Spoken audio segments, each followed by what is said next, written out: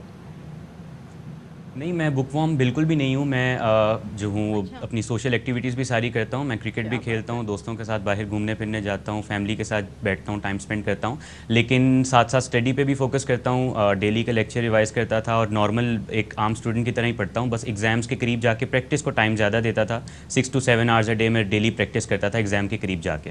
میں ابھی حذیفہ آپ کو سن رہی ہوں, I am just so proud of you, کیونکہ جو آپ نے سبجیکٹ کلیئر کیا ہے وہ سبجیکٹ جو ہے نا وہ اتنا آسان سبجیکٹ نہیں ہے. ہم لوگ ڈسکس کر رہے ہیں اور آپ بھی بڑے ملائی کی طرح ڈسکس کریں تو لوگوں کو لگ رہا ہے کہ ہاں بھی ہو گیا مطلب لوگ 1-2 نمبر سے کئی سال رہ جاتے ہیں. تو مجھے آپ یہ بتائیں کہ اب آپ کا کتنا ٹائم آگے اے سی سی میں مزید رہ گیا, کیونکہ آف کورس جو اے سی سی کا ٹائم ہے وہ کم ہوتا ہے, چارٹرڈ اکاؤنٹنسی کا ٹائم تھوڑا زیادہ ہوتا ہے. کچھ لوگ تو 8-9 سال بھی چلے جاتے ہیں. جی, اے سی سی میں میرے 4 پیپرز رہ گئے ہیں جس میں مجھے انشاءاللہ 6 سے 9 ماہ لگیں گے اور اس کے بعد پھر میرا اے سی سی انشاءاللہ کمپلیٹ ہو جائے گا. اور ابھی تک میرا سارے فرسٹ اٹیمپٹ میں ہی الحمدللہ پاس تو ابھی جون میں آپ کے پیپرز نیکسٹ ہیں؟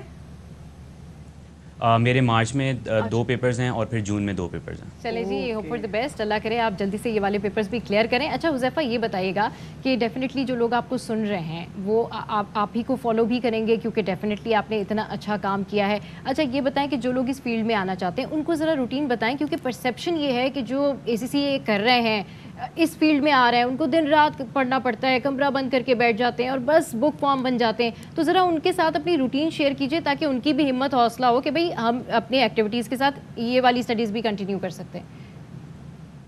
جی بالکل, میرے خیال سے ہر اسٹوڈنٹ کی ایک اپنی اپروچ ہوتی ہے پڑھائی کو لے کے, اور بہت سے ایسے اسٹوڈنٹس ہیں جو دن رات پڑھتے ہیں اور 16-17 گھنٹے پڑھ کے بھی ان سے پیپرز کئی بار پاس نہیں ہوتے, 1-2 مارکس سے فیل ہو جاتے ہیں. اور ایسی ایگزامپلز ہیں جو کہ میٹرک ایف ایس سی میں بہت اچھے نمبر لے کے بھی آگے اے سی سی میں آ کے پھنس جاتے ہیں.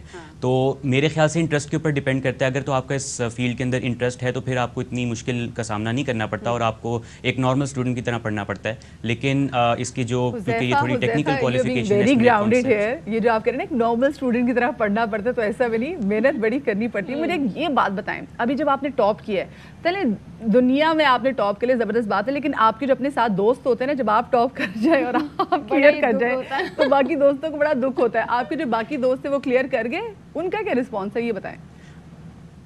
نہیں, الحمدللہ میرے جتنے بھی دوست ہیں انہوں نے اس پیپر کو کلیئر کر لیا ہے. آئی تھنک اس میں کریڈٹ جاتا ہے میرے انسٹیٹیوٹ کو بھی اور میرے ٹیچر کو بھی جنہوں نے بہت اچھا پڑھایا ہے. اور ہمارے جو اسکینز جہاں سے میں پڑھ رہا ہوں, there one of the top institutes for A C C in Pakistan.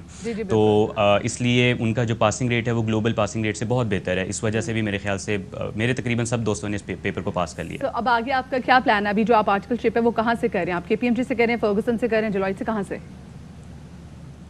میرا پلان ابھی فی الحال اے سی سی کی کمپلیشن پہ ہے. اس کے بعد ای وائی یا پی ڈبلیو سی میں انشاءاللہ میں کوشش کروں گا اپنی آرٹیکل شپ کو کمپلیٹ کرنے کے لیے, اور اس کے بعد پھر اپرچونیٹی فائنڈ کروں گا انڈسٹری. زبردست. چلے جی, بہت شکریہ آپ کا. حافظ حذیفہ جمیل ہمارے ساتھ موجود تھے, اور بھائی اب بات ہے مطلب ان کے لیے نا بڑا آسان تھا کہنا کہ جی بس میں سب چیزیں کر لیتا تھا, ایسا ہوتا نہیں ہے. چلے جی, ایک اور اچھی خبر بھی ہم شیئر کر لیتے ہیں, اور انتہائی اچھی خبر ہے, اور یہ خواتین کے لیے ہے, اور خواتین بڑی خوش ہوں گی. تو مدیہ آپ کو بھی بہت مبارک ہو, اور ان تمام خواتین کو بھی بہت مبارک ہو, ان لڑکیوں کو بھی بہت مبارک ہو. لیکن کیوں مبارک ہو ذرا میں یہ بھی بتا دیتی ہوں. یہ بھی بتا دیں تو جناب کراچی کی خواتین کے لیے کاش میک اپ بھی سستا ہو جائے یار, یا فری ہو جائے. زبردست بات کی آپ نے. تو جناب کراچی کی خواتین کے لیے اچھی خبر یہ کہ سندھ حکومت خواتین کے لیے آج یعنی 1 فروری سے پنک پیپلز بس سروس شروع کر رہی ہے. پنک سی بس ہے یہ. تو بس سروس سے ملازمت پیشہ خواتین کو سفری سہولیات کا بہت فائدہ ہوگا. اور ہم دیکھ سکتے ہیں مدیہ, مطلب یعنی اس کو دیکھ کے فیل آ رہی ہے کہ ہماری بس ہے یہ. بالکل جی, آپ کو پتہ ہے کہ لاہور میں بھی ایسی پنک بسز جو ہیں ان کا انعقاد کیا گیا تھا, وہاں پہ بسز چلتی تھیں. اور یہاں پہ اچھی بات ہے کیونکہ 1 گھنٹے کے ٹائم سے یہ چلیں گی, اور جو اسکول جانے والی جو بچیاں ہیں, جو کالجز یونیورسٹی جانے والی جو لڑکیاں ہیں, اور جو دفاتر کو جانے والی خواتین ہیں, وہ اس بس میں کافی سیف اینڈ سیکیور بھی فیل کریں گے. اس کے اسکیجول کے حوالے سے مزید بتا رہی ہیں ارشد خان. جی ہاں بالکل، کراچی کی خواتین کے لیے خوشخبری ہے. پنک پیپل بس سروس کا آغاز کیا جا رہا ہے اور جو کہ صرف اور صرف خواتین کے لیے مخصوص ہے. اس وقت میرے بیک میں میرے کیمرہ مین کاشف دکھائیں کہ پنک پیپل بس سروس کھڑی ہوئی ہیں اور خواتین یقیناً بہت آرام کے ساتھ یہاں چلی جائیں گی. اس وقت آپ دیکھیں کہ سامنے جو اس پنک بس کے پائلٹ موجود ہیں جو کہ اپنی سیٹ پہ بیٹھے ہوئے ہیں. تمام چیزیں آٹومیٹک ہے اس بس میں. خاص بات یہ ہے کہ کیمرے لگے ہوئے جو ہر چیز کو واچ کر رہے ہیں. تمام چیزیں جو پیچھے ہو رہی ہیں ان تمام چیزوں کو واچ کیا جا رہا ہے. 30 سے زائد اس بس میں سیٹیں موجود ہیں اور خاص بات یہ ہے کہ جو ڈسیبل پرسنز ہیں, جو خواتین ڈسیبل معذور ہوں گی, ان کے لیے الگ سے سیٹیں بنائی گئی ہیں, وہ آرام سے تاکہ بیٹھ جائیں. چارجنگ کی سہولیات یہاں موجود ہے. وائی فائی کی سہولت بھی اس بس میں موجود ہے. جب آپ کا اسٹاپ آئے گا تو آپ اس بٹن کو پریس کریں گے اور پریس کرنے کے بعد وہاں الارم بجے گا. جو پائلٹ ہے وہ آپ کے اسٹاپ پہ روک دے گا. اس کا کرایہ بھی صرف اور صرف 50 روپے ہے, جبکہ جو روٹ ہے وہ ماڈل کالونی سے ٹاور تک ہے. خواتین یہاں موجود ہے, ان سے پوچھتے ہیں, جانتے ہیں. بہت اچھا لگا کہ آپ نے سندھ گورنمنٹ نے لیڈیز کے لیے کہ فیسلٹیز کری تاکہ جاب حضرات جو ہے لیڈیز جو ہے ٹرافک میں پھنس جاتی اس بس سے ٹائم پہ اپنے آفس پہنچ سکیں گی. جھجک رہتی ہے آدمی اور جیسے جینٹس اور لیڈیز ایک ساتھ ہوتے ہیں نا, تو وہ معاملہ نہیں رہے گا. صرف لیڈیز ہی لیڈیز ہوگی, کمفرٹیبل ہوگا نا. خواتین کا یہی کہنا ہے کہ سندھ گورنمنٹ کی طرف سے یہ ایک اچھا اقدام ہے. اسی طرح دوسرے روٹ پہ بھی اگر پنک بس سروس کا آغاز کر دیا جائے تو بہت اچھا ہوگا. جی چلے جی, اللہ کرے صرف 4 نہیں بلکہ کئی پنک پیپل بسز جو ہیں وہ ہمارے اس ٹرانسپورٹیشن کے سسٹم میں ایڈ ہوں. یہ تو ٹرانسپورٹیشن کی بات ہوگی. اب ذرا صبح کا ٹائم ہے, ذرا خوابوں کے حوالے سے بات کرتے ہیں. اور خوابے آپ مجھے بتائیں کون سے شہر کے سب سے زیادہ میں بات کروں گی جی فلانے شہر کے خوابے بہت مشہور ہیں, تو کون سے لاہور, پشاور, کراچی, یہ 3 شہر تو بہترین ہے جہاں کے خوابے مشہور ہیں اور کھانے مشہور ہیں جناب. لیکن جن کا خوابوں کے ساتھ لوگ بھی مشہور ہے وہ ہے میرا پیارا شہر گجرانوالا. اور گجرانوالا شہر کی جب ہم اسپیشلی بات کرتے ہیں اور اسپیسیفکلی ہم بات کرتے ہیں سردیوں کی, تو اتنی سوغات ہے, گاجر کا حلوہ, بٹیرے, تتر, یہ وہ. لیکن مائی ایپیٹائٹس از انکریزنگ مدیحہ. جی لیکن جو ان کے سری پائے ہیں وہ بھی نکے کے پائے, آہا ہا ہا کیا وہ پیارے بناتے ہیں. غلام فرید بتا رہے ہیں بات. اچھا صبح مجھے بتائیں کہ آپ کے ہاں, کیونکہ نا کراچی اور لاہور والوں کے درمیان بڑی بحث چڑھتی ہے. بالکل, لاہور والے کہتے ہیں جی ہم تو بکرے کے پائے کہتے ہیں, کراچی والے کہتے ہیں نہیں تو ہم بڑے کے پائے کھاتے ہیں. تو آپ کے ہاں کون سے پائے پکتے ہیں؟ بڑے کے پائے ہوتے ہیں, لیکن ایسی بات نہیں ہے. کراچی میں زیادہ تر کھانے, سارے کھانے بڑے زبردست ہوتے ہیں. اگر کوئی آپ جگہ کا انتخاب کریں اور اچھی جگہ آپ کو مل جائے کسی کھابے کی, تو آپ کہتے ہیں یار مطلب کراچی ہو, لاہور ہو, اسلام آباد ہو, سب جگہ ایک جیسی. بالکل جی. لیکن جب ہم پائے کی اسپیسیفکلی بات کریں تو بھائی تو پائے چاہے چھوٹے کے کھائیں بڑے کے کھائیں. اب آپ اتنا پائے کر رہی ہیں نا, اب آپ نے شو کے بعد بس پائے منگوانے اور پھر ہم دونوں نے کھانے. نہیں میں ساری آپ کی ڈائٹ کا بیڑا غرق ہو جانا. بٹ جناب جن کا بلڈ پریشر ہے وہ پائے مت کھائیں. اے دیکھو ایک چھوٹی سی بریک کے بعد ملتے ہیں.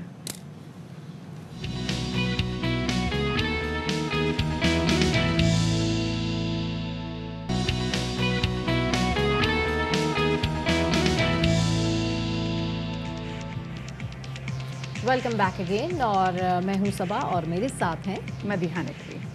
چلیں جی اب ذرا شو کا دوسرے جو گھنٹے کا آغاز ہو گیا ہے اور ہم نے پولیٹیکل سینیریو میں کیا کچھ ہو رہا ہے وہ آپ کے سامنے شیئر کیا. اور اب ضروری ہے کہ ہم ذرا آپ کی ہیلتھ کے حوالے سے بات بھی کریں. اسپیسیفکلی جو ہم دیکھ رہے ہیں کہ کراچی کے علاقے کیواڑی میں گزشتہ کئی روز سے دیکھ رہے ہیں کہ بچوں میں ایک پراسرار موت جو ہے اس کا سلسلہ جاری ہے. اتنے بچوں کی ڈیتھ ہوتی چلی جا رہی ہے لیکن ابھی تک اس حوالے سے کوئی ایکشن نہیں لیا گیا کہ ایسی کیا وجہ ہے.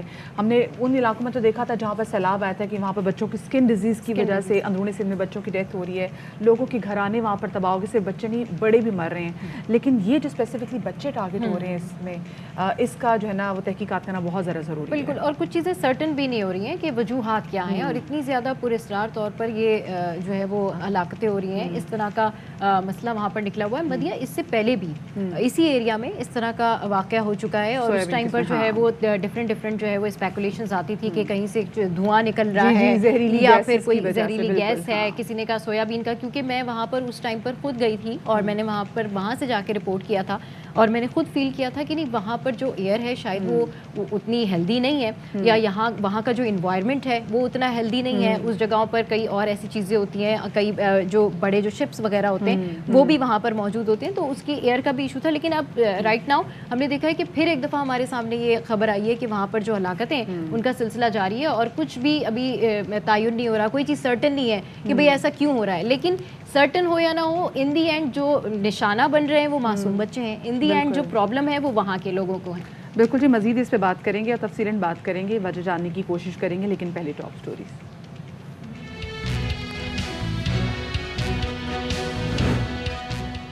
فضا میں بھی ملاوٹ, خالص صرف موت رہ گئی. کراچی کے علاقے کیماڑی میں پراسرار بیماری میں مبتلا ایک اور بچہ انتقال کر گیا. اموات 19 ہو گئیں. حکومتی اقدامات, بیانات اور تحقیقات تک محدود ہیں. کم کھایا, ورزش کا ہر پیترا آزمایا, لیکن نتیجہ پھر بھی نظر نہ آیا. وزن کم کرنے کی خواہش میں روز آزمائش سے گزرنے والے کیا غلطیاں کر جاتے ہیں, آج پروگرام میں ہم آپ کو بتاتے ہیں.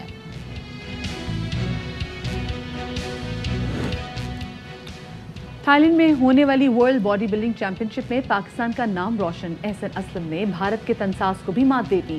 گولڈ میڈلز جیتنے والے کم عمر تنساز بن گئے ہیں آج باخبر سویرا کے مہمان.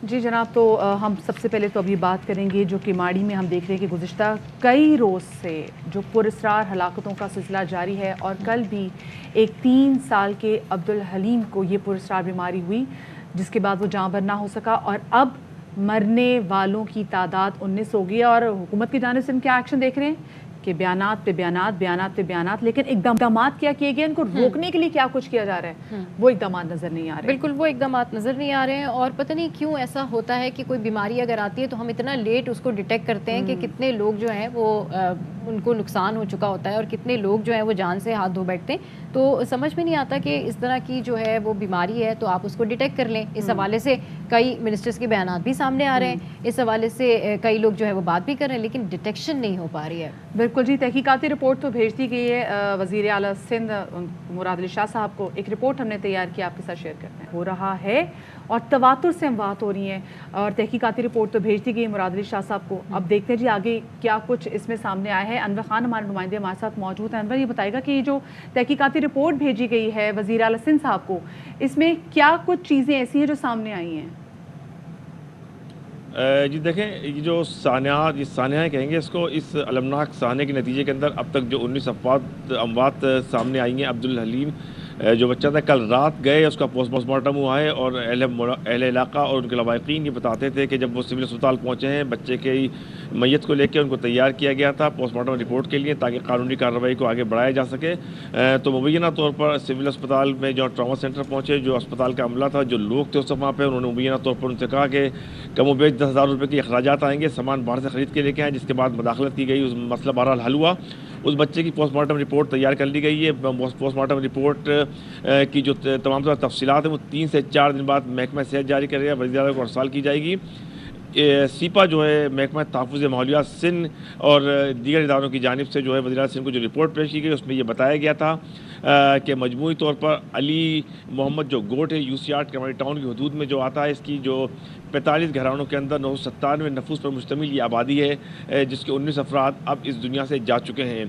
مختلف وجوہات سامنے آ رہی ہیں, خطرہ کی علامات بھی بتائی جا رہی ہیں. اس کے ساتھ ساتھ ریسائکلنگ پلانٹ تھے جو یہاں پہ گو کے اب یہاں بند کر دیے گئے, اس کے اثرات اب یہاں پہ نظر نہیں آ رہے ہیں. تاہم جو ربڑ ہے, ربڑ کے علاوہ پلاسٹک ہے, دیگر اشیاء, ان کی جو ریسائکلنگ ہوتی تھی وہ وجوہات بن کر سامنے آ رہی ہیں.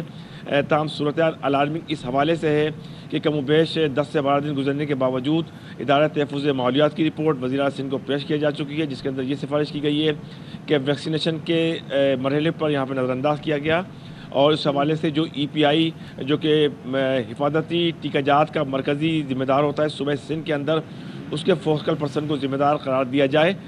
تاہم حتمی طور پر اب تک یہ نہیں بتایا جا سکتا کہ اس کی وجہ کیا بن رہی ہے اس پراسرار بیماری کی. ٹھیک ہے, اچھا انور, جس طرح سے ابھی صورتحال ہے اور آپ کہہ رہے ہیں حتمی طور پر وجہ تو سامنے نہیں آ رہی, تو ایسی صورتحال میں ڈیفینیٹلی ٹیسٹ کیے جاتے ہیں, ٹیسٹ کنڈکٹ کیے جاتے ہیں, بلڈ سیمپلز لیے جاتے ہیں اہل علاقہ کے. تو اس طرح کی کوئی ایکٹیویٹی وہاں پر پرفارم کی گئی ہے, کوئی اس طرح کے اقدامات جاری کیے گئے کہ وہاں کے لوگوں کے بھی ٹیسٹ لیے جائیں, بلڈ سیمپلز لیے جائیں؟